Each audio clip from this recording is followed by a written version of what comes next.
നമ്മുടെ ശരീരത്തിലെ ഏറ്റവും വലിയ രക്തധമനികളിലൊന്ന്. അതുകൊണ്ട് തന്നെ രക്തസ്രാവം വളരെ കൂടുതലായിരിക്കും.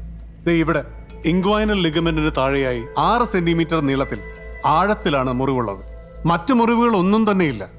എന്നാ ആക്സിഡന്റിൽ പറ്റിയ ചില മുറിവുകൾ ഒഴിച്ചാൽ പിന്നെ ശരീരത്തിൽ അങ്ങനെ ബലപ്രയോഗം നടത്തിയതായിട്ട് യാതൊരു ലക്ഷണവുമില്ല. ഇയാളുടെ വലത്തെ തുടയിൽ നിന്നുള്ള ബ്ലീഡിങ്ങിൽ നിന്നാണ് നവീൻ മരിച്ചിരിക്കുന്നത്. കൊലപാതകി ഒരു മെഡിക്കൽ പ്രൊഫഷണൽ ആയിരിക്കാം അല്ലേ സർ? U right. കൊലയാളിക്ക് നല്ല മെഡിക്കൽ നോളജ് ഉണ്ട്. Especially his anatomical knowledge is accurate. But in my reading അയാൾക്ക് പ്രാക്ടിക്കൽ എക്സ്പീരിയൻസ് കുറവാണ്. Sir, what you mean? See, ഈ ഇൻസിഷൻ താഴേക്ക് പോകുന്തോറും സ്ലാൻഡിംഗ് ആണ്. സ്ലാൻഡിംഗ് അല്ലാത്തൊരു ഇൻസിഷൻ ഇടാൻ it needs practical experience which apparently he doesn't have. Sir, അപ്പോൾ മർഡറിന് ഉപയോഗിച്ചിരിക്കുന്ന weapon? It's a number 11 scalpel, both pointing and piercing. നമ്മുടെ സർജൻസ് ആഴത്തിൽ മുറിക്കാൻ ഉപയോഗിക്കും